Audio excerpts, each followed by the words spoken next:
Rule number 57. An ablative absolute consists of a noun and a participle in the ablative case, showing time or circumstance of an action. The ablative absolute is probably one of, if not the most important and common pieces of complex grammar in Latin. It's not something that we have in English, and the literal translation of this often results in a very typical Latin-y phrase. So to warn you, this video will be long and involved, so buckle up. First, a definition. An ablative absolute is a phrase consisting of a noun and participle, usually, in the ablative case, and we very literally translate it as with, then the noun, then the participle. So pace confirmata would be with peace established, and not the other way around, with established peace. So that's the ablative part of the ablative absolute. This phrase shows the time or circumstance of an action, among others, which I'll discuss later. And it's not grammatically dependent on any word in the rest of the sentence. And that's the absolute part. Absolute in the sense of the Latin absolutus, which means detached. In many ways, this phrase acts adverbially, like most ablatives, and I'll circle back to this pretty technical point at the end of the video. First, though, some basic examples. Caesar acceptis litteris nuntium mittit. Caesar, with the letter received, sends a messenger. Our ablative absolute is acceptis litteris, the noun being litteris. The plural in Latin, by the way, refers to a singular written letter in English. And our participle is acceptis. And this shows the time or circumstance that led to the sending of the messenger. Okay, so literally this phrase is with the letter received, but we can experiment with other translations to see if we can get the right sense. So these all work. After the letter was received, when the letter was received, since the letter was received, or even simply as the letter received. One of Virgil's more famous ablative absolutes is this one, agmene facto, and then fucos a praesepibus arcent. With a battle line formed, they keep the drones away from the hive. Our ablative absolute is the agmene facto, agmene the noun and facto the participle. And this shows the general time circumstance surrounding the defense of the hive. And here, Caesare interfecto, Brutus pugionem alte extolit. With Caesar killed, Brutus lifts high his dagger. Our ablative absolute is Caesare interfecto, which shows the circumstance that precedes the raising of the dagger. In these first three examples, I've used perfect participles, and this type of participle is the most common with this construction, but you will see participles in other tenses. Here's an ablative absolute with the present participle. Paucis defendentibus, oppidum expugnare non potuit. With just few people defending, he was not able to take the town. Here there's a sense of even though with our ablative, where it's showing opposition to the main clause.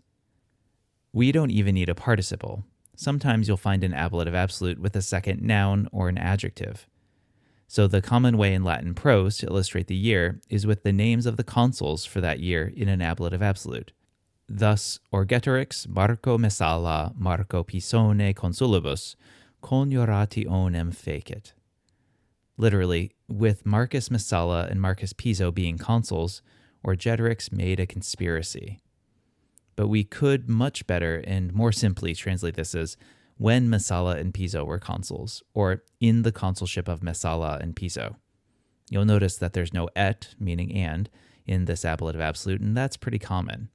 This year, by the way, is 61 BCE. What, you don't have your list of Republican-era consuls memorized? And here's an ablative absolute with just an adjective. Exigua parte aestatis reliqua, with a small part of the summer remaining.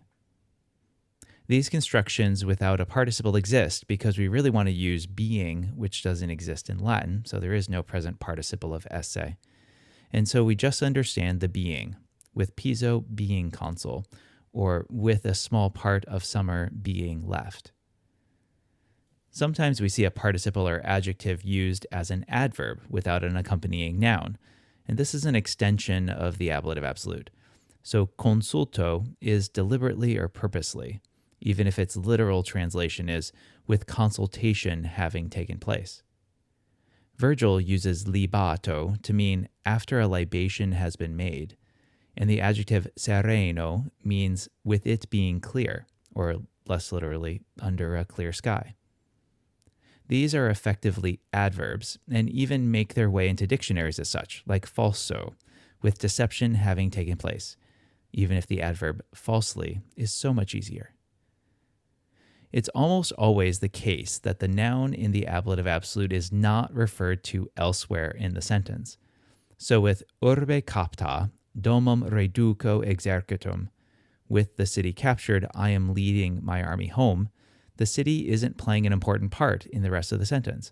We can't really use an ablative absolute to say something along the lines of, with the city captured, he burned it. Urbe capta hanc incendit. Instead, we'd bring the city into the main clause as the accusative object of burned, and our participle would modify that. Urbem captam incendit. This really is, he captured and burned the city. But there are exceptions to this rule, and that's usually done to put greater stress on the action in the ablative absolute. So Caesar writes, Caesar, obsidibus imperatis hos aeduis tradit. Caesar, with hostages ordered, hands these over to the aedui. The hos refers to the obsidibus, but we have a greater stress placed on the ablative absolute. More like after he ordered the hostages, he hands them over to the aedui. One last thing. The ablative absolute can show a lot of different things. First, it can show a general time relationship. Patre interfecto, domum rediit. When his father had been killed, he returned home. Second, though, it can show cause. So mercatoribus injuriosius tractatis bella gesserunt. Since or because their merchants had been treated somewhat badly, they waged war. Thirdly, the ablative absolute can be used concessively, in which we use the word although to translate it. At Claudio repugnante, Milo fiebat consul. But although Clodius was opposing, Milo was made consul. Fourthly, the ablative absolute can stand in for a condition, so if is our translation. Praetura debilis esset, Milone consule. The praetor would be weak with Milo as consul, or if Milo were consul. Fifthly, the ablative absolute can show means, as in flumen ratibus junctis transibant. They were crossing the river with rafts joined together. And lastly, the ablative absolute can show manner. Incitato equo se hostibus obtulit. He rushed upon the enemy with his horse spurred on, at full speed. So let's bring this rule, so very important and complex, to an end with the quick summary. The ablative absolute is often a noun and participle in the ablative case, although we do see two nouns, or a noun and an adjective. We translate this phrase literally as with, then the noun, then the participle, as in with peace established. While most of the time the ablative absolute shows the time or circumstance of an action, we can also see it showing cause, like since or because, concession, that's the although, condition, if, means, or even manner. And finally, the noun in the ablative absolute often isn't connected to the rest of the sentence, although exceptions do exist. Thus, Rule 57. An ablative absolute consists of a noun and a participle in the ablative case, showing time or circumstance of an action.